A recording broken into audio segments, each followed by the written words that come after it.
Good afternoon, everyone, and it's great to be part of Divorce Coaching Week with the Divorce Coaching Academy here, and very, very glad to represent Ireland here with our English colleagues and those further afield as well.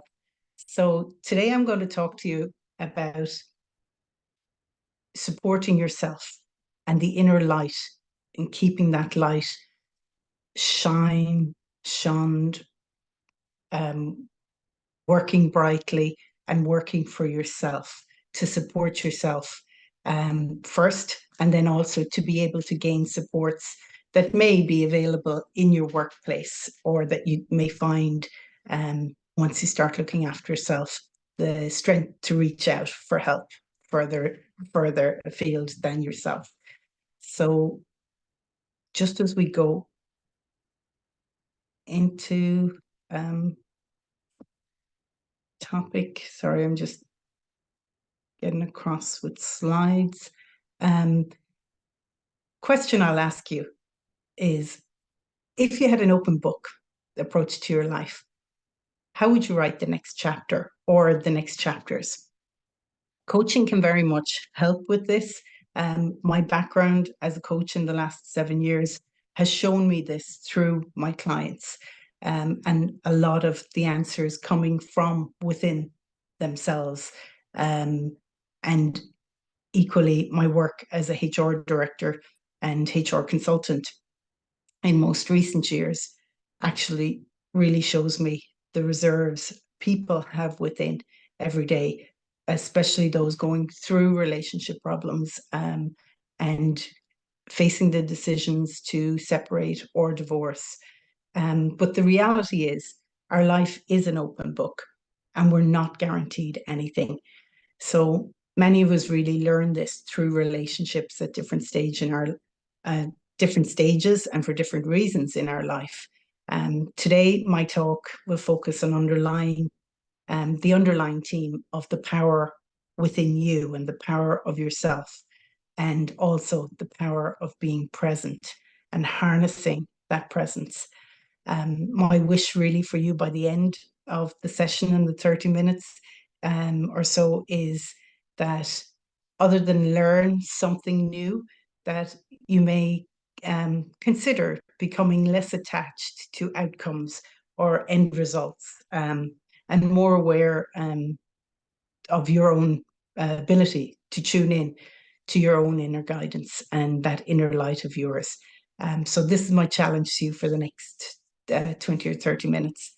And really where I get this idea from is the way I live my own life and try to live my own life, in addition to asking for help, which is so important and not to be underestimated, but also the reserves and the abilities that we have, our natural abilities that we have ourselves.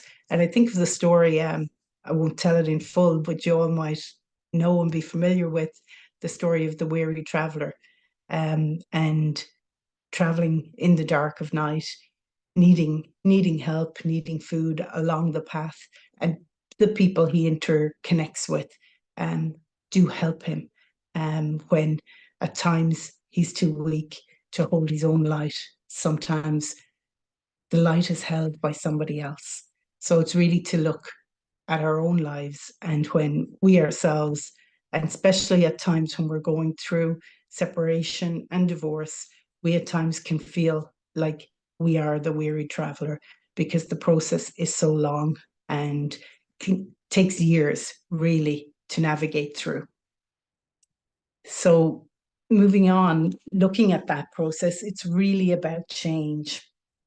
And years ago, before our information overload and huge education systems, we always looked to the historians, the writers, the poets to be our philosophers and our educators. George Bernard Shaw, an Irish writer, said about change, progress is impossible without change. And those who cannot change their minds cannot change anything. Einstein himself as well had a similar outlook. In the middle of every difficulty lies an opportunity. And Maya Angelou is famous really for saying, if we can't change something, change our attitude. So really, it's about how we look at our perspective to help ourselves carry through whatever the change that our divorce journey is bringing us through.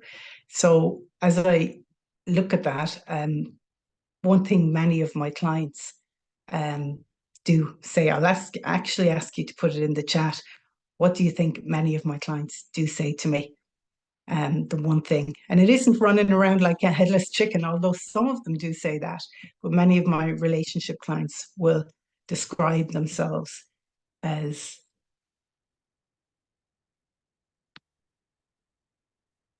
may feature in the chat for some of you there, as literally having their heads in the sand.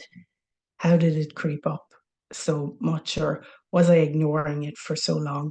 And really in the mire of their situation and dealing with that overwhelm, as Sally spoke about so earlier, and using all those techniques and tools to help them through it.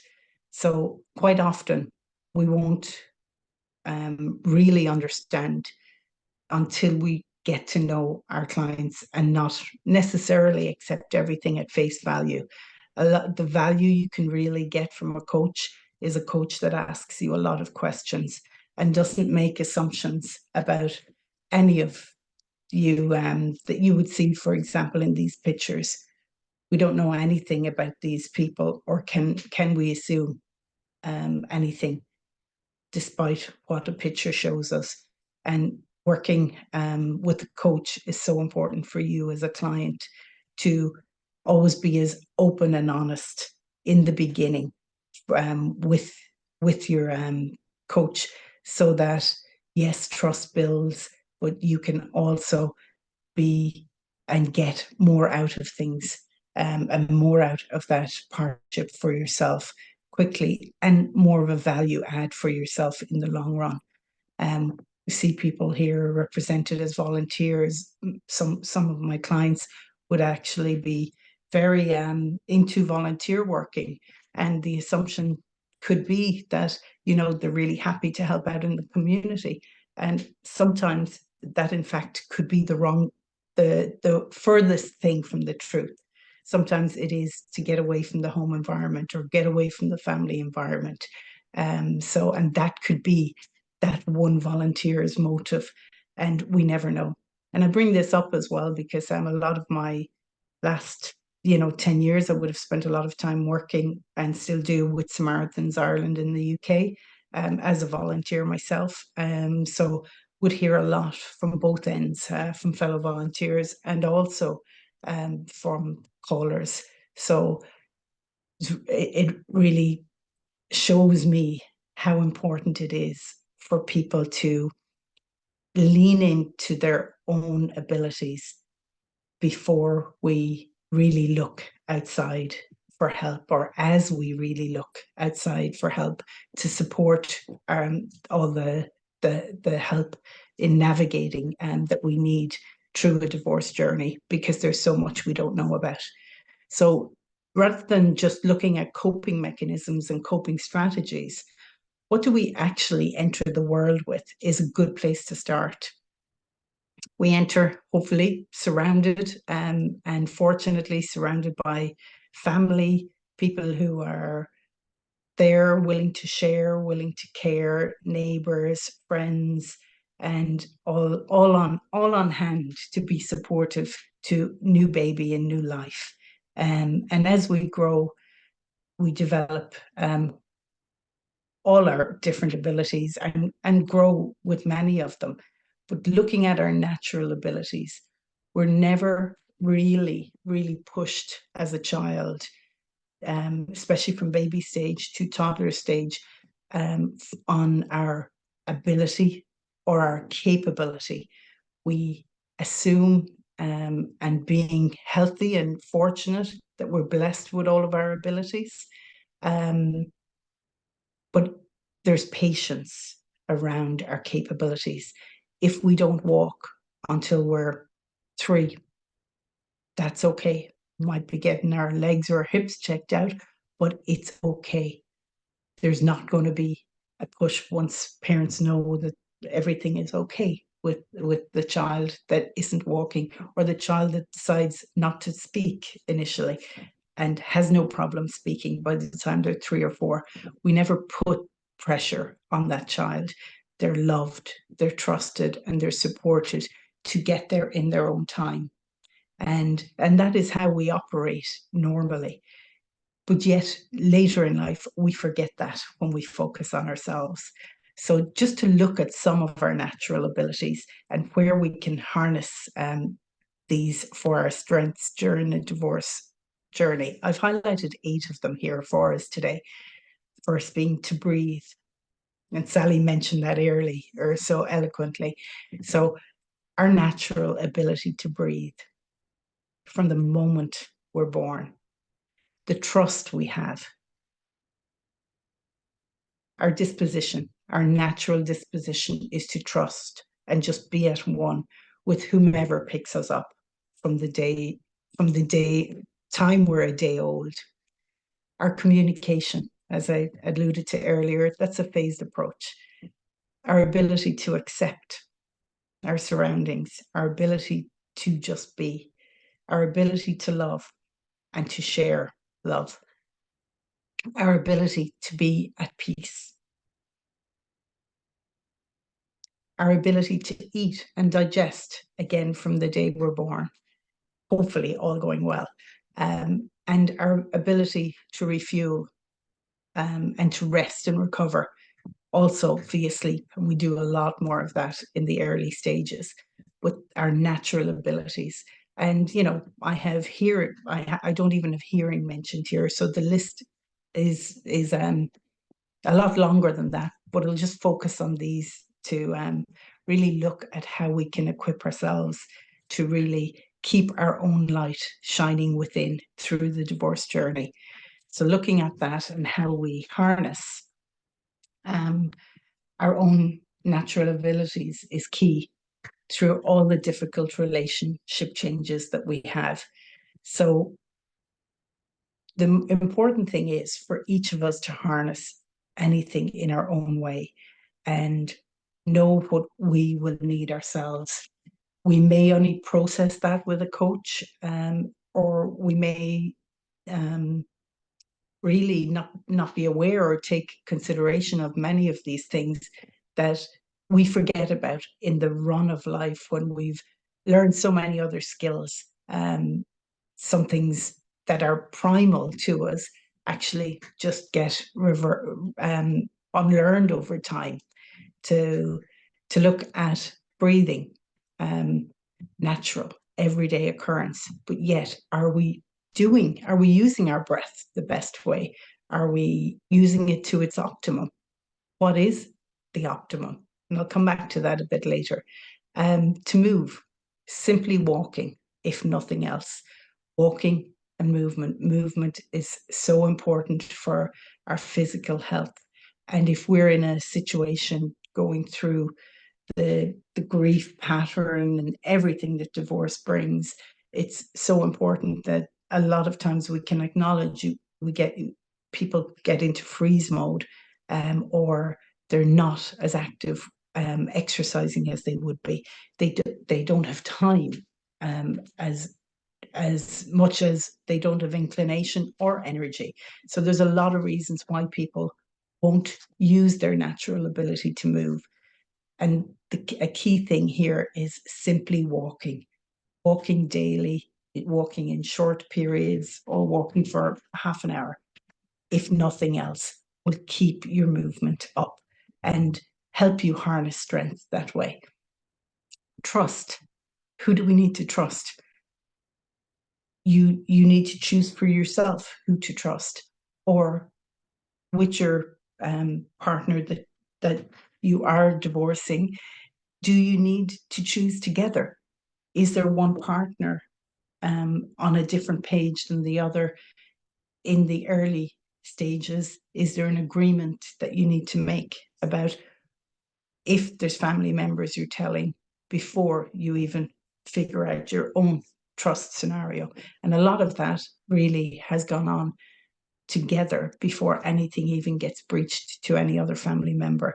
But trust is a big natural ability that we have, that we can harness within our own potential within each individual relationship. And that is so important, equally important, although can be a challenge to the relationship that's breaking up. But that's when it's really necessary. Communication, we'll come back to that one again as well.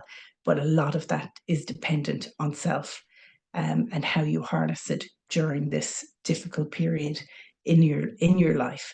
Ability to accept what is happening in at your stage in the divorce stage journey, at any stage of it. And that is so phased, and typically both partners are not going to be at the same stage or phase at most times within the occurrence of it. Ability to love, that is totally challenged. And looking at that ability, how can we harness our need to adapt to reach the points where we need to reach for our journey to be as successful as it can through divorce, to be at peace, again, very much self-managed and individual, rather than just working together on that. All the work you do together with your partner when you're breaking up is not going to serve you if you're not doing your own individual work.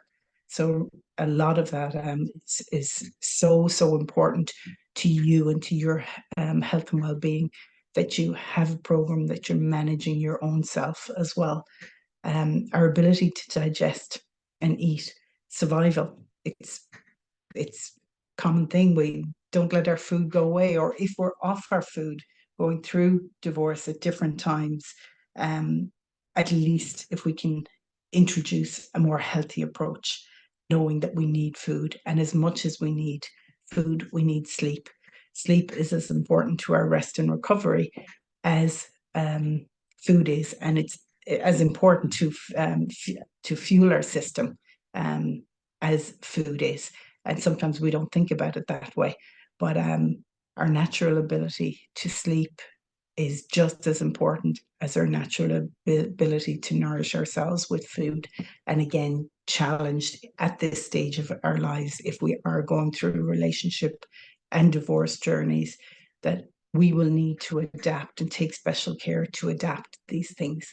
So back to the breathing and looking at our optimum. Do we even know what the optimum level of breathing or breaths is per hour? I realized when I looked at this a while ago that I didn't, and my breathing was a lot quicker than it should be. The optimum is, if you want to put it in the chat what you think it is, actually, it'd be quite interesting. I had no clue when I looked at it. Was it last year or the year before? And since then I've actually changed my breathing in rest state. It's generally 12 to 18 minutes or breaths per minute in rest stage. So anything way over the 18, anything over 25 is deemed as could be an underlying or worth looking at in case there's an underlying health condition, and anything less than 12 equally. But 12 to 18 is the optimum per minute.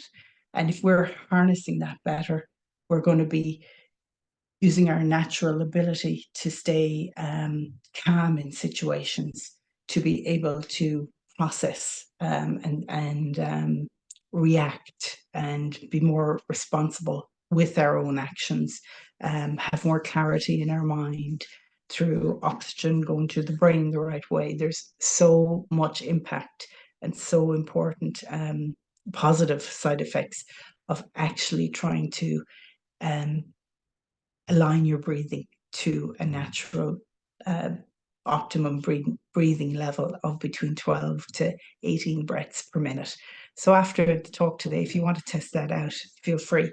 And then the next thing is, I had 3 highlighted question marks there to really share, because we can't go into everything. is to be at peace and channeling yourself back to that baby I showed you early, our natural ability to be at peace. And when we're going through a divorce journey, this can be totally just torn to shreds. Our life implodes, as many of the other presenters have explained. So I won't go into that detail. I'm trying to do the presentation a bit experiential so that it's not repeat.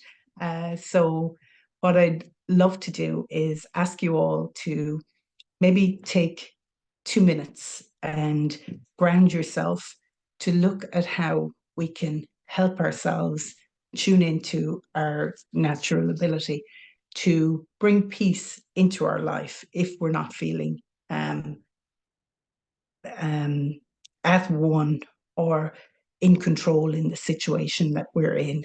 And I have something that I'll read out here that I just wrote when some of the other presentations were going on in the last hour or two to make sure I wasn't repetitive. So what I'll do is I'll ask you to ground and take an inward breath, and we'll have 2 minutes where you really just focus on yourself. And I'll guide you through this meditation as a way to show you how to harness peace and to improve the level of peace and pace that you have with self, and then to lead into compassion. So as I ground alongside yourselves, be it in a seating position or lying down as you're comfortable,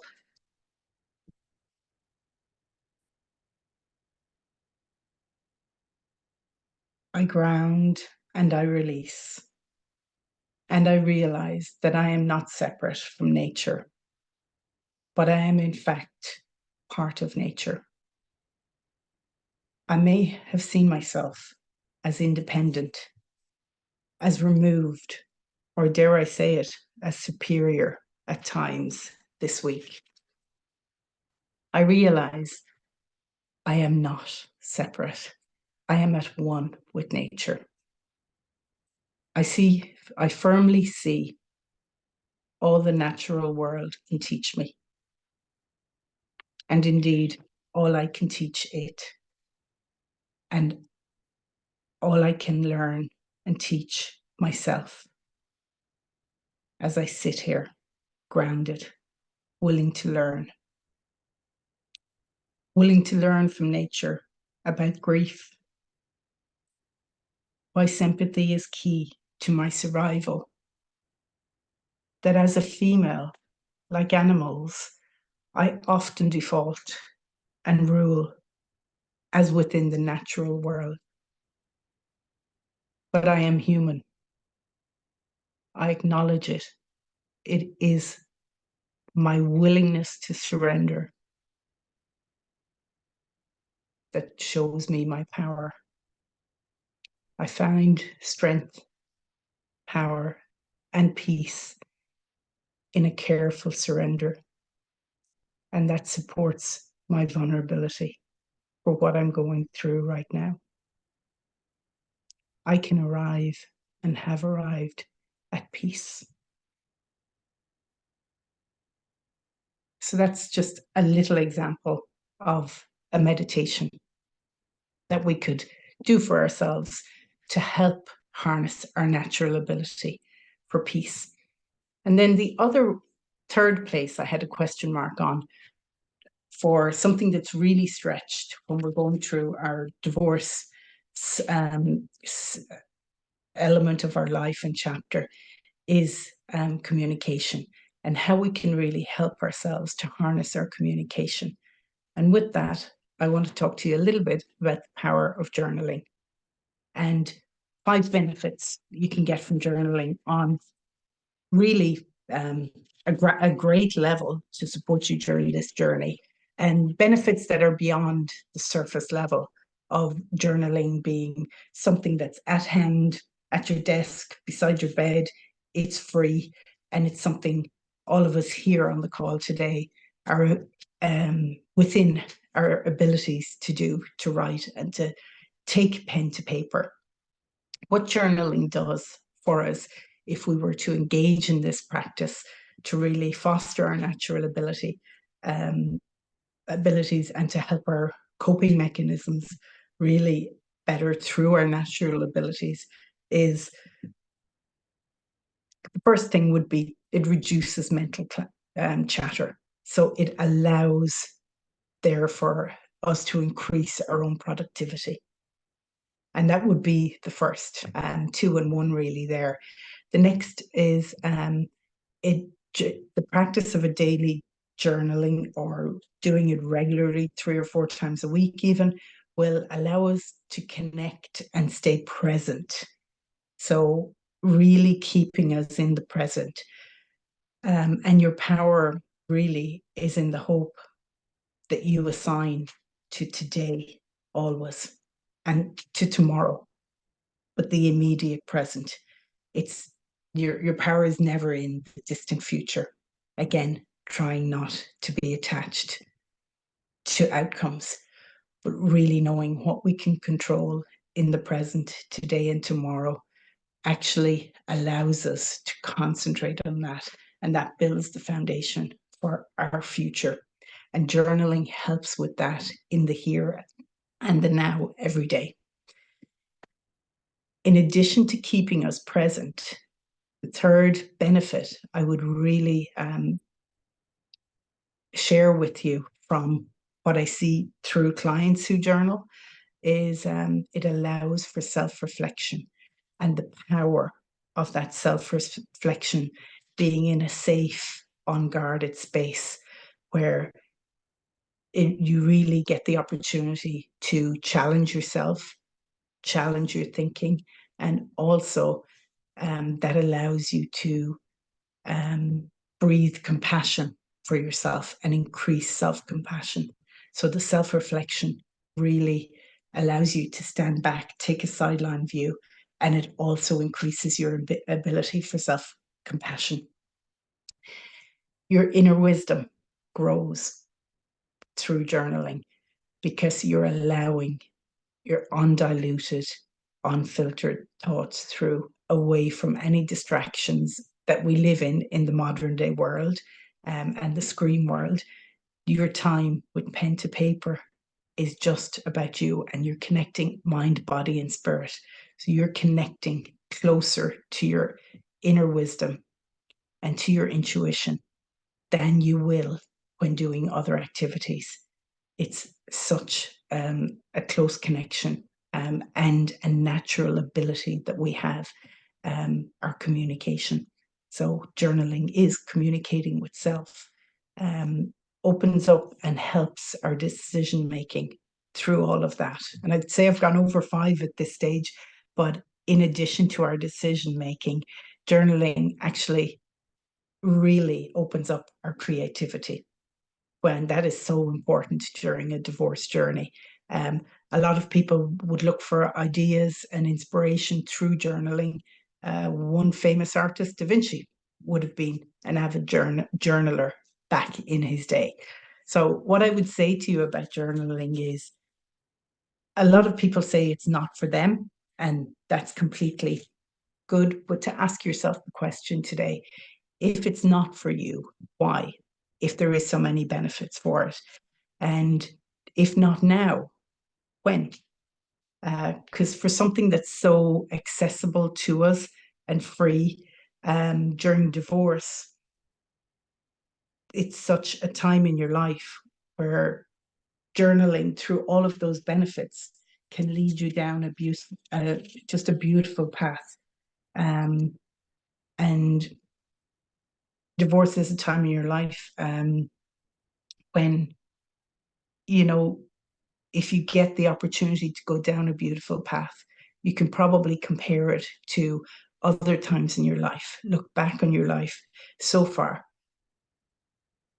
The ones that you remember, and the beautiful paths and things that happen to you in your life, are really the personal paths that have been the most fulfilling. And journaling allows you to enter that world of fulfillment and supporting your own direction forward during your divorce journey. So it really offers you that personal pat on tapped, and ready for you to challenge and to enjoy the challenge. How often in life have we heard of people wanting to, you know, get to the top of something or overcome something? But normally, like as we talked about change earlier, any internal and external change really starts from internal work, and journaling is an avenue of choice to achieve that internal work, because usually it's when the internal work is done first that we start and grow from a place of power within our own core, within our own ability. And that all happens through journaling. So that's pretty much the focus on self. And as we've really strengthened our own natural abilities, we can really then get a lot more help out of any person that's helping us during our divorce journey, be it mediators, lawyers, solicitors, or divorce coaches like myself and others here today. So it's really having your own natural ability supported before you really would go into the work scenario and look at support examples where you can gain more support within the workplace than you mightn't have if you didn't concentrate on your own natural abilities first in that whole whirlwind that you're going through. So with work scenarios, there's a lot available. Oh, sorry, better go back a slide. Yeah, we'll work scenarios. There is a lot available that exists more and more nowadays at a basic level, be it work, wellness days and everything. But the what really is changing in the work scenario is employee assistance programs, moving from just a counselling offering to coaching. However, in England and Ireland, that isn't widespread yet. It is getting more so in America, but it's worth questioning. One thing I would say to you is it's worth questioning your workplace. If counselling isn't something you can avail of, coaching potentially is during this divorce journey for you. And some employers with without any EAP may actually go get one on a case by case scenario.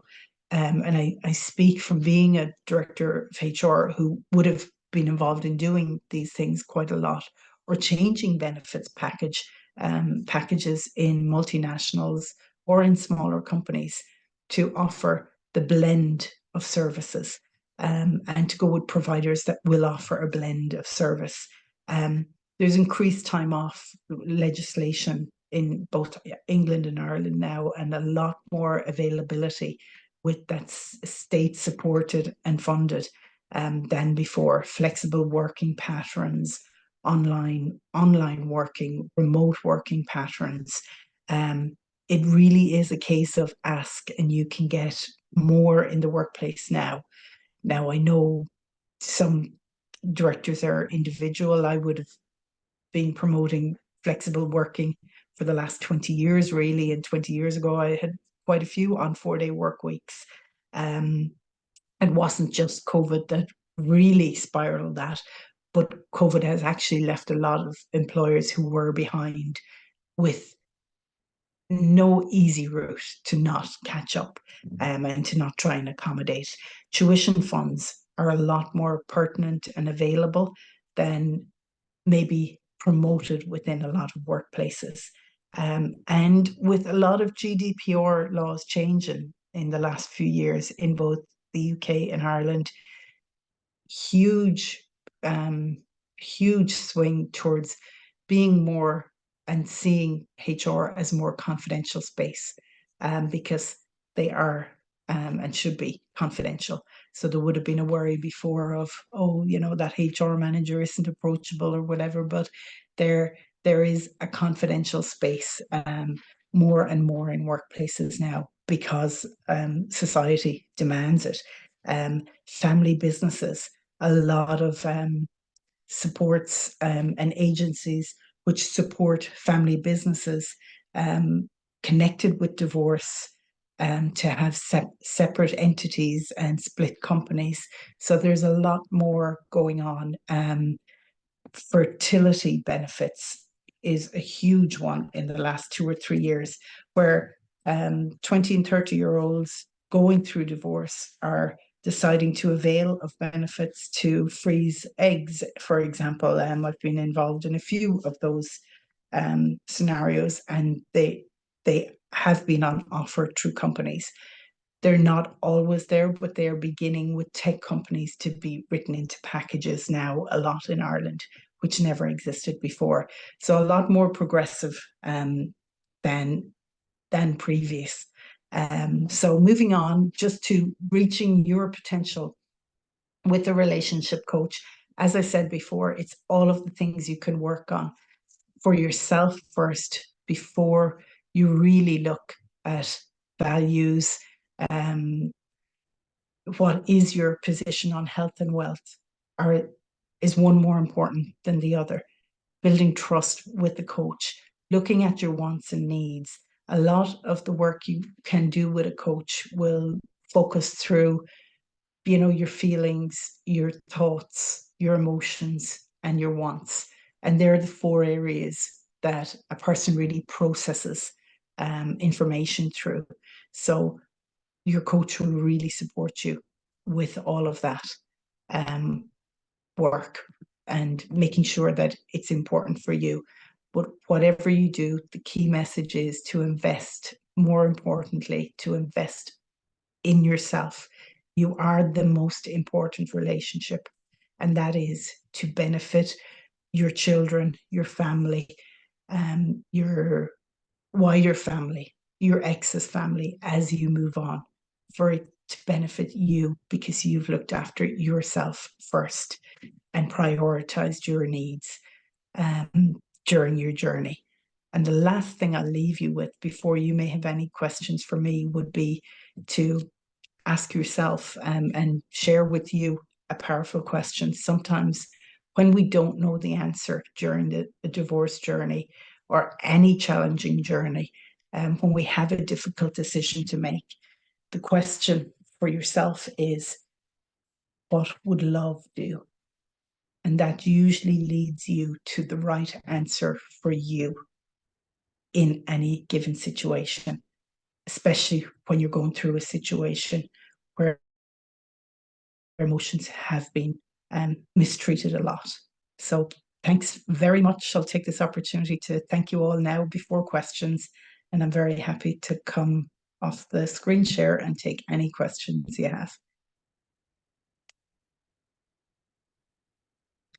Henry, have you got a question? Hi, Mary.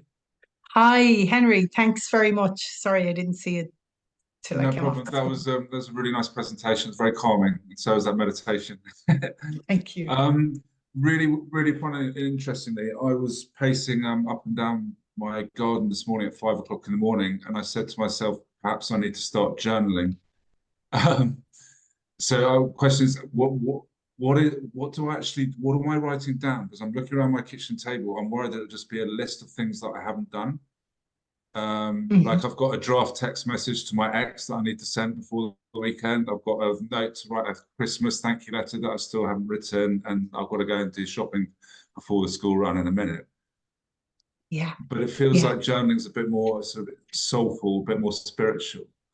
Absolutely. And but if it's calming, yes, please, because I don't like waking up at 5 o'clock in the morning and getting out of bed. It'd be much nicer to turn on the lights and write some things down. Yeah. So if you could just give me a bit of a steer of what I should be writing, or I'm worried it's just going to be a list of things that I haven't done. Absolutely. Absolutely. I love that question, Henry. And you know what? In the question, you reflected a lot. And the 3 examples you reflected were to-do items, the text to your ex, the shopping.